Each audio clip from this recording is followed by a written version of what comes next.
अब देखिए अगला श्लोक आपके सामने रखा जा रहा है। अद्भुत है आपका मुखचंद्र। देखो भगवान की मुद्रा का ध्यान कर रहे हैं आचार्य प्रभुरमानतुंग स्वामी। जैसे भगवान समो शरण में बैठे हो ऐसा ध्यान कर रहे हैं, स्तुति लिख रहे हैं। आप मंदिर में जाते हो ना, प्रतिमा को देखते हो, और जब आप प्रतिमा के दर्शन करते हो तो क्या विचार करते हो? कभी आपको कुछ विचार आए? नहीं आए? आते नहीं आते? क्या विचार आते होंगे? ये किसने बनाई है प्रतिमा, कब इसकी प्रतिष्ठा हुई है? भगवान जी तो ठीक है, लेकिन भगवान जी से भी ज्यादा अच्छा उनका फना दिख रहा है। क्या भगवान जी की तरफ ध्यान कम है? और अभी ये फना बहुत अच्छा दिख रहा। क्या अच्छा दिख रहा? क्या दिख रहा अच्छा? फना। और ये पूरी प्रतिमा में फना ही पसंद आया तुमको, जिससे दुनिया डरती है। सामने दिख जाए तो तुम भाग जाओ, और मंदिर में जा रहे तो अरे वहां तो 1008 फना थे, सहस्र फनी प्रतिमा। तो प्रतिमा को देखने जा रहे हो कि सहस्र फनों को देखने जा रहे? बताओ किसको देखने जा रहे? नहीं नहीं, पार्श्वनाथ भगवान तो सब जगह मिल जाएंगे, सहस्र फनी कहां है ये बताओ पहले। वो सहस्र फनी को देखने जा रहे। पार्श्वनाथ अगर चिन्ह बना दे और ऊपर फना ना बनाए तो कोई पार्श्वनाथ ना माने। अरे तुम कह रहे पार्श्वनाथ भगवान है, फना कहां है? नहीं नहीं, चिन्ह तो बना है नीचे। चिन्ह से क्या होता? मान्यता क्या बन गई? पारसनाथ भगवान मतलब उनके सिर पर फना होना चाहिए, ये मान्यता बना ली। जबकि फना ना भी हो तो भी पारसनाथ भगवान है। वो तो मुनि अवस्था में उपसर्ग हुआ था, केवली बनने के बाद तो उपसर्ग दूर हो जाता। लेकिन हमने उस कथानक को लेकर के प्रतिमा में भी फना को स्थापित कर दिया। अब बताओ, कभी कभी वंदना करते समय पिंडरी की बात नहीं कर रहे आप लोग, एकदम ऐसा नहीं सोचना कि महाराज जी तो हाथ धो के पीछे ही पड़ गए हैं। कहीं इनको कहते चौकी में जाओ, इनको कहते ये करो करो। नहीं नहीं, पिंडरी वाले बहुत अच्छे हैं, हम दूसरे गांव की बात कर रहे हैं। एक जगह मैंने देखा, अभिषेक करने के बाद हम वंदना कर रहे थे, बहुत देर तक प्रक्षाल कर रहा था वो।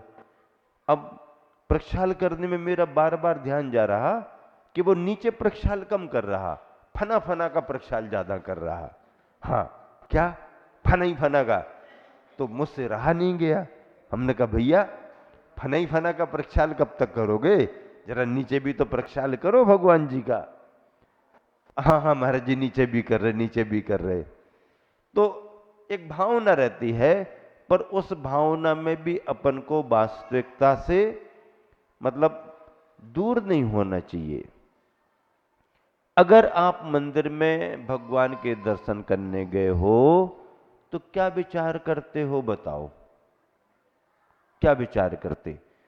अरे दुनिया किसी भी तरह का विचार करे, इतिहासकार कोई जाएगा तो उसका ध्यान इतिहास पर जाएगा, कोई कलाकार जाएगा तो उसके शिल्प पर उसका ध्यान जाएगा, कोई व्यापारी जाएगा तो उसकी कीमत कितनी होगी, क्या होगी, कैसा होगा, इस पर जाएगा।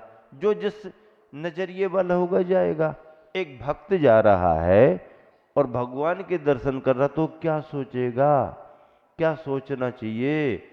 भगवान जिस तरह से आपने इस महान पद को प्राप्त किया है, यह महान पद मुझे भी प्राप्त हो।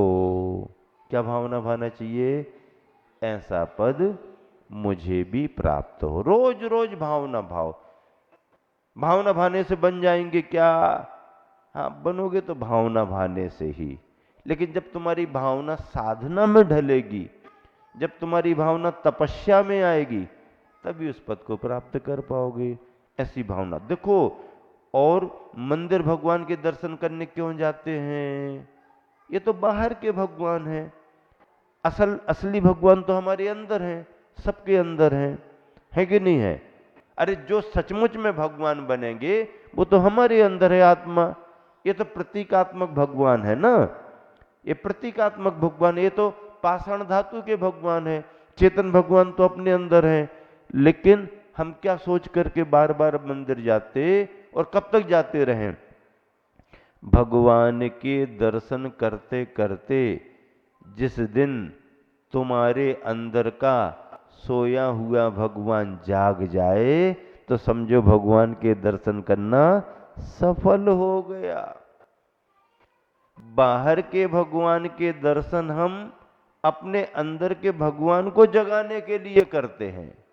हाँ, क्यों करते हम बाहर के भगवान का दर्शन? इनका दर्शन करते करते हमें अपने अंदर के भगवान की याद आ जाए। अरे, जैसा स्वरूप यहाँ पर दिख रहा, वो स्वरूप तो हमारे अंदर भी है। और दर्शन करते करते जिस दिन तुम्हारा सोया हुआ भगवान जाग जाए, समझ लो दर्शन करना सफल हो गया। ऐसी भावना से ही स्तुति की जाती है, गुणगान किया जाता है, भगवान की भक्ति और भगवान की पूजा की जाती है। उच्चारण के लिए तैयार हो। नित्योदयम दलित मोह महांधकारम गम्यम न राहु बदनश्य न बारिदानाम बिभ्राजते तो मुखाब्ज मनल्पकांति विद्योत यज जगद पूर्व शशांक बिंबम शशांक बिंबम। एक साथ मिलकर, नित्योदयम दलित मोह महांधकारम गम्यम न राहुबदनश्य न बारिदान बिभ्राजते तव मुखाब्ज मनल्पकांति विद्योत यज्जगद पूर्व शशांक बिंबम। नित्योदयम, हमेशा उदित रहने वाला। क्या? हमेशा उदित रहने, अस्त होने की बात नहीं। सूर्य चंद्रमा निकलते हैं, छिप जाते हैं, लेकिन भगवान की चर्चा करें तो यहां निकलने और छिपने का काम नहीं। अद्भुत है आपका मुख चंद्र, भगवान का मुख रूपी चंद्रमा कैसा है? देखो, मुख को चंद्रमा की उपमा दे दी।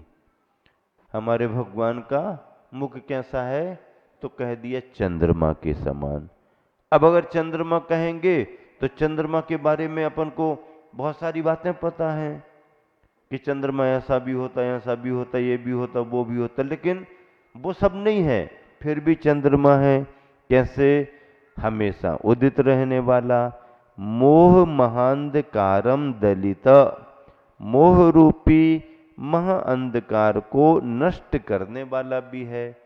ये चंद्रमा बाहर का अंधेरा नष्ट करता है, भगवान का मुख चंद्र मोह रूपी अंधकार को नष्ट करता। हालांकि उसका उपादान ऐसा था कि अंत में जाकर के फिर तीर्थंकर बन करके मोक्ष भोग गए, लेकिन मोह का प्रभाव कैसा रहा, कितनी पर्याय धारण की। अब जिनकी कहानियां मालूम है वो अपन पढ़ते हैं, सुनते हैं, सुनाते हैं। हमारी तुम्हारी कहानी भी तो होगी ना, होगी कि नहीं होगी? है? कितनी बड़ी कहानी होगी अपनी तुम्हारी हमारी, पता ही नहीं। बस दो चार, पिछला भाव भी पता नहीं हम कहां से आए। इसी भाव में इतना हो सकता है कि पिंडरी में रह रहे हैं तो पिंडरी के पहले कहाँ रहते थे, जरा कोई बाहर से आए होंगे तो उनको बता देंगे वहां रहते थे।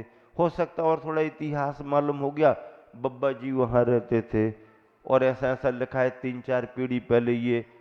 इससे ज्यादा तो तुम्हें पता नहीं है। अब ये तो जो लिखा मिल गया वो, बाकी भव भवांतर में ये जीव कहाँ कहाँ घूम करके आया, किसी को पता है क्या? किसी को पता है क्या? अपनी कहानी कितनी सी कहानी है। एक थे राजा, एक थी रानी, और एकदम ही खत्म कर दो उनको। अरे उनके पढ़ाई लिखाई कराते हैं, थोड़े आगे बढ़ाते, ये करते वो करते, फिर बाद में कहानी खत्म करते।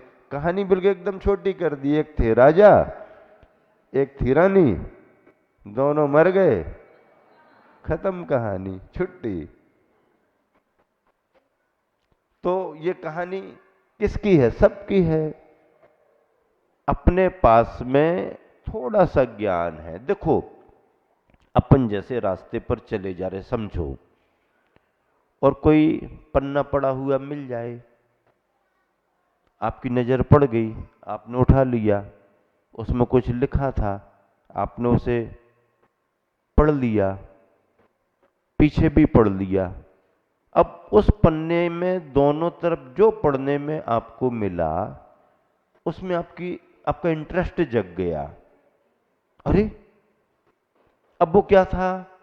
वो किसी उपन्यास का निकला हुआ एक पन्ना था, उपन्यास का पन्ना था, स्टोरी उसमें चल रही है, कहानी चल रही है। अब वो पूरी कहानी तो है नहीं, कहानी का बीच का अंश था। जितना पन्ना निकला उसमें यहां से पढ़ा आपने, यहां खत्म, पलट लियो वहां खत्म। अब आपको क्या लगा? अरे ये तो कोई कहानी का अंश है, और अंश में जब इतना ऐसा लग रहा है तो इसकी पूरी स्टोरी कैसी होगी? पूरी स्टोरी कैसी होगी? अब आपके मन में जिज्ञासा आ गई। क्या आ गई? जिज्ञासा आ गई। अब आप इस खोज में लग गए कि ये जो पन्ना है ना, ये किस उपन्यास का पन्ना है। और खोजते खोजते अगर आप उस उपन्यास तक चले गए और मिल गया, और पूरी कहानी पढ़ने मिल गई, फिर आपको लगेगा चलो हमने कोई खोज कर ली और हमारी कहानी पूरी हो गई। अब हमारा तुम्हारा जीवन कैसा है? कैसा है? समझ में आया? नहीं आया? नहीं आया? आ गया समझ में? क्या आया बताओ? महावीर भगवान के 11 गणधर थे, तो बैठे हैं सभी। क्या समझ में आया? है? चंदन वाला के साथ बहुत सारी थी, यहां भी बैठी हैं बहुत सारी चंदन वाला हैं। बैठी नहीं बैठी? हाँ है, अपने आप को मान के चलो ना कि हम भी हैं। फिर अब जैसे मान लीजिए आपके यहां से थावर नदी बह रही। कौन सी नदी बह रही? मंदिर के बाजू से थावर नदी बह रही। अब हम आपसे पूछें कि थावर नदी निकली कहां से है, आपको उत्तर देना चाहिए कहां से निकली है। अब पता नहीं तुमको पता है कि नहीं है, भगवान जाने, कहीं से तो निकली होगी ना। चलो ठीक है, अब थावर नदी कहां से निकली है ये तुमको पता हो सकता, क्योंकि उसका उद्गम निश्चित है, कहीं से उसका स्रोत आगे बढ़ा है, वो आप पता लगा लोगे। अभी तुरंत नहीं बता पाओ। गूगल गूगल मंडला जिला थावर नदी पंडरी के बाजू से कहां से उद्गम, गूगल करेगा, फिर जल्दी जल्दी बताएगा तुमको। अब आप इस नदी के उद्गम का पता लगा सकते हो, और ये नदी कहां तक गई है और कहां जाकर के मिली है ये भी आप पता लगा सकते हो। गंगा नदी बड़ी है, लेकिन कहां से निकली है?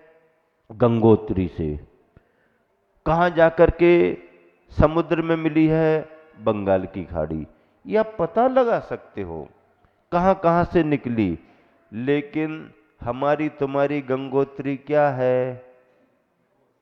कहां से? अब निगोद कहना तो ठीक है, बहुत आसान है, हैं? कोई उत्तर नहीं मिला, निगोद ठीक है। निगोद, हाँ ये भी कह सकते निगोद से निकले हैं और निर्वाण तक जाना है।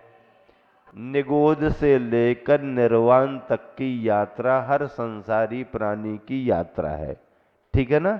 हर संसारी प्राणी की यात्रा निगोद से निर्वाण तक की है। लेकिन हम ऐसा नहीं बता सकते कि हमारा जीव यहां से शुरू हुआ है, हम पहले ये थे।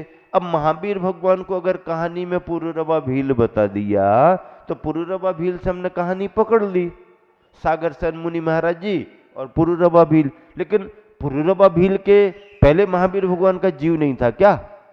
उसके पहले उन्होंने कोई पर्याय धारण नहीं की थी? नहीं, उसके पहले भी उनका संसार भ्रमण चल रहा होगा। लेकिन कहानी की शुरुआत कहां से हुई? जब उस जीव को दयालु सागर सेन महाराज जी ने और अहिंसा का उपदेश दिया और उसे अहिंसा का संकल्प दिया, तो अपने यहाँ पर महावीर कथा में पुरूरवा भील से कहानी शुरू हो गई। और भील से भगवान, भील से भगवान, भील से, तो भील के पहले वो जीव नहीं था क्या? जीव तो था। जीव तो अनादि प्रवाह में है। हमारा तुम्हारा प्रवाह कहां से यार? आदिनाथ भगवान, आदिनाथ भगवान के समय से थे? नहीं, आदिनाथ भगवान तो समय थी, उसके 10 भाव पहले के उनके भाव है और उसके पहले और भवांतर बहुत रहे होंगे।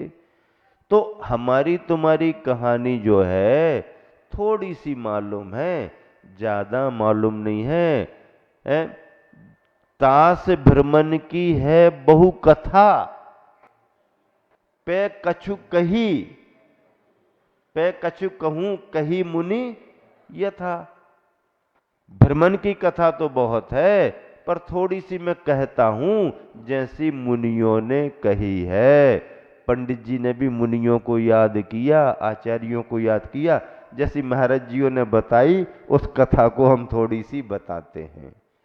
तो जैसे एक पन्ने के माध्यम से हमको ये लगा कि ये पन्ना पर्याप्त नहीं है, ये तो एक अंश है, ऐसे ही हमारी पर्यायों का जितना हमें ज्ञान है वो अंश मात्र का ज्ञान है।